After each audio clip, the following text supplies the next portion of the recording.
یہ آیت جتنی بار میں نے پڑھی ہے نا، اب آپ اس کا ترجمہ سنیے گا، جب بھی پریشانی میں ہو کس سے مدد طلب کرنی ہے یار؟ حل کرنے والا کون ہے؟ حل المشکلات کون ہے؟ قاضی الحاجات کون ہے مصیبتوں کو دور کرنے والا، روزی کے دروازے کھولنے والا کون؟ میرا رب ہے۔ ارے جس نے حل کرنا ہے وہ اعلان فرما رہا ہے، اور اس کا اعلان سنو کیا ہے، جھوم جاؤ۔ اللہ فرماتا ہے اور جو اللہ سے ڈرے اللہ اس کے لیے نجات کی راہ نکال دے گا، نکلے گی راہ۔ آپ کو یقین، میں بہت ساری چیزیں بیان میں نہیں کر سکتا، مگر میں نے اپنی زندگی میں ایکسپیرینس کی ہیں۔ گھر بک گیا، گاڑیاں بک گئیں، گھر کا سونا بک گیا، بندہ روڈ پر آ گیا، وہ سوچ بھی نہیں سکتا تھا کہ میں پھر کھڑا ہو جاؤں گا۔ اللہ سے لو لگائے رکھی، اللہ نے پھر کھڑا کر دیا، پھر پہلے سے زیادہ عطا کیا۔ اس کی عقل دیکھیں نا، میری اور آپ کی عقل محدود ہے، اس کی عقل کام ہی نہیں کر رہی آج بھی، کہ میں تو سب کچھ لٹا بیٹھا تھا، آج پھر کیسے سب آ گیا؟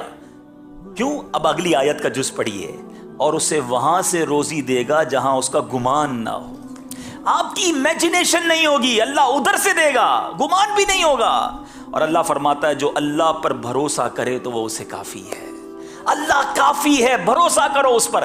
پرابلم یہ ہمیں سب پر بھروسہ ہے، ہمیں کسی اور ادارے پر بھروسہ ہے، ہمیں کسی اور شخصیت پر بھروسہ ہے، ہمیں کسی دوست پر بھروسہ ہے، یار یہ میرا ہاتھ پکڑ لینا میرے مسئلے حل کر دے گا، یہ میرے پیچھے کھڑا ہے میرا پرابلم سالو ہو جائے گا، میں اس ادارے میں چلا جاؤں میرے مسائل سارے حل ہو جائیں گے۔ کیوں؟ تمہیں سب پر بھروسہ ہے، اپنے رب پر بھروسہ نہیں ہے۔ جس دن رب پر بھروسہ کر لیا نا، اس دن طبیعت ہری بھری بھری ہری ہو جائے گی۔ اللہ کے فیصلوں پر یقین کرنا آ گیا، مشکلیں آسان ہو جائیں گی۔ حالانکہ بچپن سے ایک جملہ سنا ہے، دانے دانے پہ لکھا ہے کھانے والے کا نام، سنا ہے نا؟ ایمان کیوں نہیں ہے؟ آپ کا میرا رزق جو ہے نا، وہ موت کی طرح مجھے اور آپ کو تلاش کر رہا ہے، مل کر رہے گا۔ اللہ تعالیٰ نے قرآن مجید میں ارشاد فرمایا نا، سبحان اللہ، آیت قرآن ایک اور آپ کو سناتا ہوں کہ ہم سب کا رزق کیسے لکھا ہوا ہے۔ اللہ تبارک و تعالیٰ قرآن مجید فرقان حمید میں اس نے وعدہ فرما لیا ہے، وَمَا مِن دَابَّةٍ فِي الْأَرْضِ إِلَّا عَلَى اللَّهِ رِزْقُهَا۔ ترجمہ کنز ایمان، اور زمین پر چلنے والا کوئی ایسا نہیں ہے جس کا رزق اللہ کے ذمہ کرم پر نہ ہو۔ صرف میں نہیں، چونٹیاں، مکوڑے، سانپ، بچھو، جانور، مچھلیاں، ایوری تھنگ۔ ماں کے پیٹ میں بچے کو رزق پہنچانا اس کی ذمہ داری۔ بڑا پیارا جملہ کتابوں میں لکھا، وہ چونٹی کو کن اور ہاتھی کو من ہے، وہ رب عطا فرماتا، جس کو جتنا چاہیے۔ ہاتھی کو من چاہیے ہوتا ہے، چونٹی کو دانا چاہیے ہوتا ہے، سب کو وہ رب عطا فرماتا، وعدہ اس نے کیا ہے۔ پرابلم یہ ہے کہ ہمارا بھروسہ نہیں ہوتا، انتظار نہیں ہوتا، سکون نہیں آتا۔ روزی لکھی ہوئی ہے، اب کمانی حلال سے حرام سے ڈیسائیڈ آپ نے کرنا ہے، یہ اب آپ کے اوپر ہے کہ کیسے کمانی ہے۔ جلدی کر کے حرام سے کما لیں۔ اچھا، امام اہل سنت مولانا شاہ امام احمد رضا خان علیہ رحمت الرحمان سے اسی طرح کا سوال ہوا کہ حضور یہ بتائیں کہ یہ جو کہا جاتا ہے دانے دانے پہ لکھا ہے کھانے والے کا نام، یہ ٹھیک ہے؟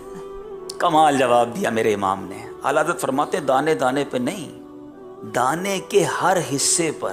اور اس کو ڈیفائن کتنے پیارے انداز میں کیا۔ آپ کو پتہ ہے چاول، گندم، روٹی بنتی ہے، اس کی آٹا بن جاتا ہے۔ اب ایک گندم کا دانہ ہے، وہ روٹی میں اس کا آٹا بنا، تو وہ پورے ایک دانے کے ذرے تو ایک ساتھ نہیں رہے، ڈسٹریبیوٹ ہو گئے۔ اچھا، پھر ایک روٹی، اس کے بھی ہم بازو کا 4 ٹکڑے کرتے ہیں، ایک میں نے آپ کو دیا، ایک آپ کو دیا، تو ہو سکتا ہے ایک دانے کا ایک ذرہ ان کے پاس چلا گیا، ایک ان کے پاس چلا گیا۔ اعلیٰ حضرت فرماتے ہیں جس ذرے کو آپ نے کھانا ہے اس پہ بھی آپ کا نام لکھا ہوا ہے۔ اور پھر ایک واقعہ سنایا اعلیٰ حضرت نے، کتاب میں لکھا، کمال، یقین کریں اگر دل کے کانوں سے سنیں نا یہ واقعہ۔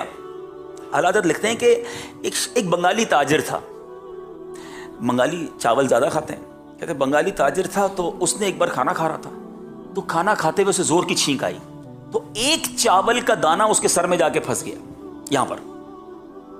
پیسے والا تھا، تاجر تھا، بڑا علاج کروایا کسی طرح یہ دانہ نکل جائے، دانہ نہیں نکلا، کئی سال گزر گئے، دانہ گویا اندر فکس ہو گیا تھا۔ کہتا ہے بہت عرصے کے بعد اعلیٰ حضرت فرماتے ہیں وہ بنگالی تاجر حرم شریف گیا، حج پر یا عمرے کی حاضری پر وہ بنگالی تاجر مکہ پاک پہنچا، جیسے ہی کعبے کا دیدار کیا زور کی چھینک آئی، وہ دانہ جو کئی سالوں سے یہاں پھنسا تھا وہ حرم کے فرش پر گرا، جیسے ہی گرا ایک کبوتر آیا اٹھا کر وہ دانہ لے کر چلا گیا۔ اعلیٰ حضرت نے فرمایا اس کبوتر کا رزق لکھا تھا، یہ دانہ سنبھال کے گھومتا رہا، جس کا رزق تھا اس کو پہنچایا گیا۔ اب جب دانے پر بھی میرا نام لکھا ہے تو کدھر سے میں پھر حرام کماؤں؟ کیوں کماؤں؟ کیوں شارٹ کٹ اختیار کروں؟ مجھے مل کر رہنا ہے۔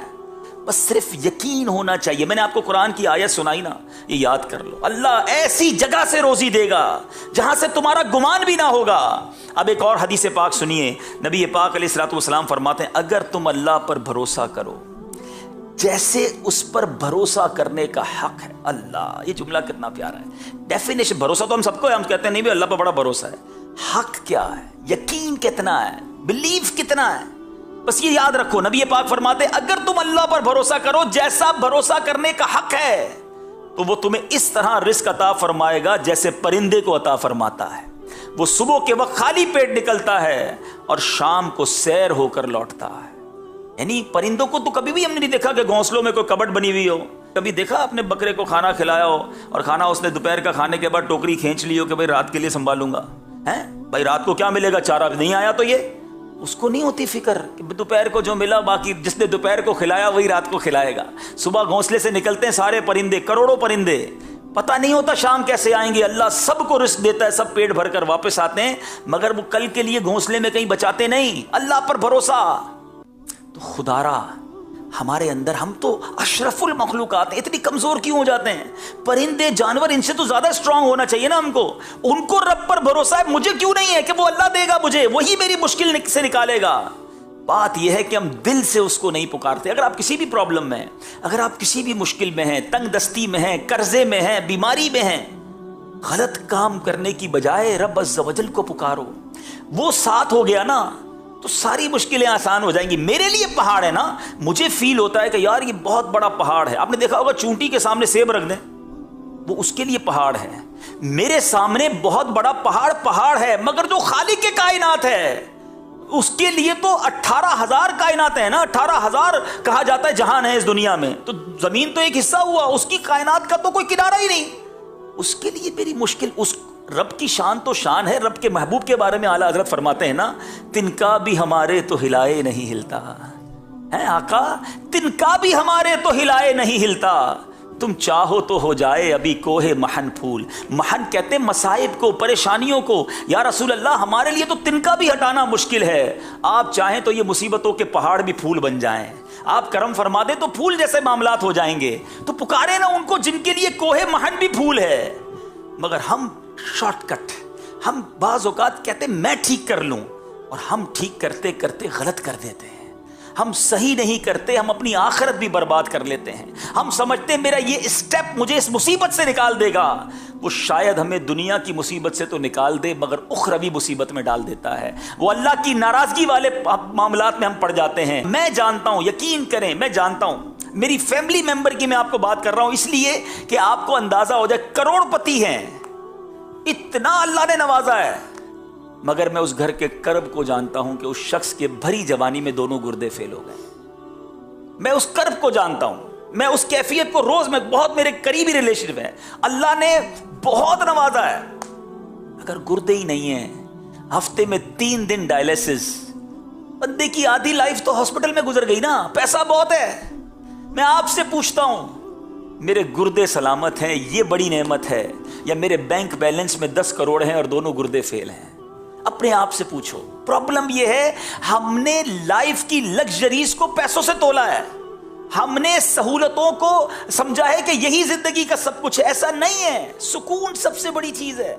اگر آپ کے بچے فرما بردار ہیں اور آپ کے بینک میں پیسے نہیں ہیں, مگر آپ کے بینک میں کروڑوں روپے ہیں اور آپ کے بچے نافرمان ہیں, پوچھو ان والدین سے کہ وہ پیسے کو محبت کر رہے ہیں یا بچوں کی نافرمانی پر رو رہے ہیں. نہیں نیند آتی یار, جس کے بچے شرابی, کبابی, جواری, جس کی وجہ سے روزانہ ماں باپ مرتے ہوں اور جیتے ہوں. پیسہ کیا چیز ہے اس کے آگے؟ کئی نعمتیں ایسی ہیں جن کا مول نہیں ہے.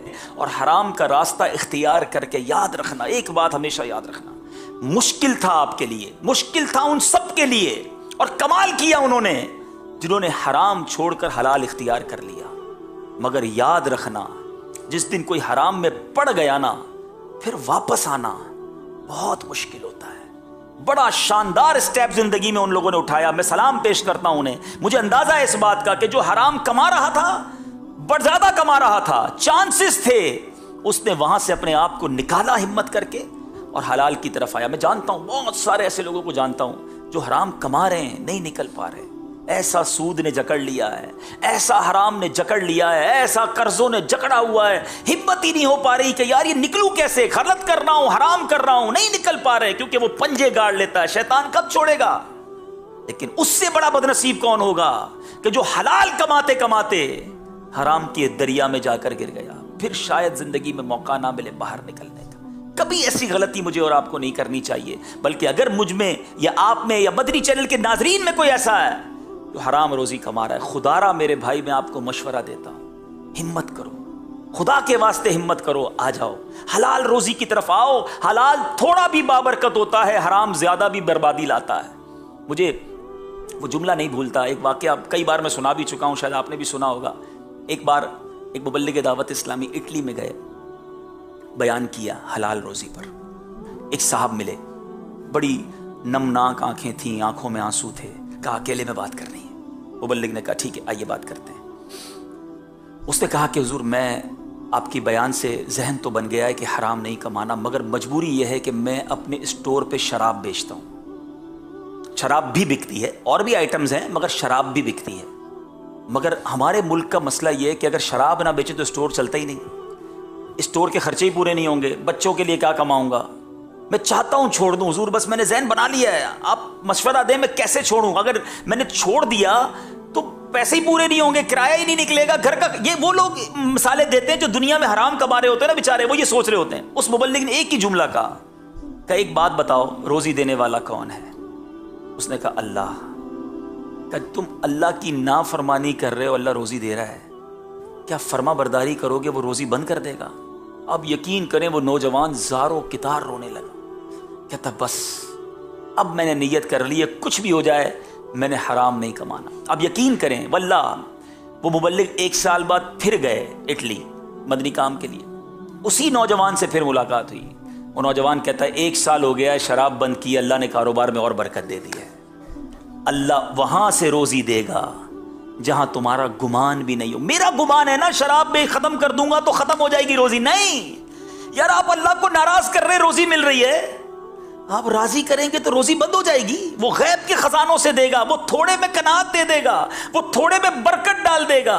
جو معاملہ میرا لاکھوں کروڑوں میں نہیں ہو سکتا تھا وہ اللہ چند روپوں میں کر دے گا، وہ مالک ہے۔ میری عقل محدود ہے، سمجھو۔ ہمیں بعض اوقات میں اور آپ اپنے مسائل کو اپنی عقل کے پیمانوں سے دیکھتے ہیں، یہ پاسبل ہی نہیں ہے، یہ ہو ہی نہیں سکتا۔ کس کے لیے؟ میرے لیے۔ ان اللہ علی کل شیء قدیر، اللہ ہر شے پر قادر ہے، وہ تو کر سکتا ہے نا، میں اس سے مدد مانگ رہا ہوں۔ میں کمزور، وہ طاقتور ہے، میں کچھ بھی نہیں، وہ سب کچھ ہے۔ ارے اس نے مجھے بنایا، اس نے یہ کائنات بنائی، اس کے لیے میرے مسئلے حل کرنا کیا مشکل ہے؟ میں اس سے دوستی کر لوں، میں اس کو پکاروں، میں اس سے مدد طلب کروں۔ اللہ اکبر، ایسے معاملات ٹھیک ہوں گے۔ میں آپ کو ایک وظیفہ، ایک آیت، ایک اشارہ دینا چاہتا ہوں، سبحان اللہ۔ یقین کریں اگر آپ کو یہ یاد ہو جائے نا، آپ میں سے کوئی کسی مشکل میں ہے، پہلے اس کا پس منظر بیان کر دیتا ہوں۔ اللہ تعالیٰ نے اپنے ایک نیک صالح بندے کے الفاظ نقل کیے، بندے نے الفاظ کہے تھے، اللہ نے وہ الفاظ قرآن میں بیان فرما دیے۔ اچھا، اس بندے کو ان الفاظ کہنے کا فائدہ کیا؟ وہ کیا تھا کہ وہ بندہ فرعونیوں میں سے تھا، فرعون کے لشکر میں وہ تھا، فرعون کے قوم میں سے تھا، مگر اللہ تعالیٰ نے اس کو فرعون کی بری چالوں سے محفوظ رکھا۔ جب فرعونیوں کو زبردست عذاب نے گھیرا نا، وہ بندہ اس عذاب سے محفوظ رہ گیا۔ اس کے الفاظ کیا تھے؟ وہ الفاظ اللہ نے قرآن میں عطا فرما دیے، اور one of the amazing words, خدا کی قسم، میں کچھ چیزیں ہوتی نا وہ الفاظ میں بیان نہیں، اس کی مزے لو، اس جملے کے، اس آیت کے جب آپ مزے لوگے نا، جب اس کو سمجھ لوگے اور دل کی گہرائیوں سے پڑھو گے اور آپ اس کو پریکٹس کر کے دیکھو، وہ الفاظ کیا ہیں؟ وَأُفَوِّضُ أَمْرِي إِلَى اللَّهِ إِنَّ اللَّهَ بَصِيرٌ بِالْعِبَادِ۔ ترجمہ کیا ہے؟ اور میں اپنے کام اللہ کو سونپتا ہوں، بس کافی ہے نا، جس کو سونپے ہیں، ان اللہ بصیر بالعباد، بے شک اللہ بندوں کو دیکھتا ہے۔ ارے اگر رب پر بھروسہ نہیں تو دف ہے میری زندگی پر۔ وہ خالق نہیں تو ماں بنائی نا میری ماں کا خالق بھی تو وہی ہے نا۔ ماں مجھ سے پیار کرے، وہ تو ماں سے 70 گنا زیادہ پیار کرنے والا ہے۔ بس سونپ دو اسے، الفاظ سے نہیں، دل سے۔ خدا کی قسم کھا کر کہہ رہا ہوں، ایک بار اس کو پریکٹس کر کے دیکھنا، اکیلے میں بیٹھ کر یہ کہنا،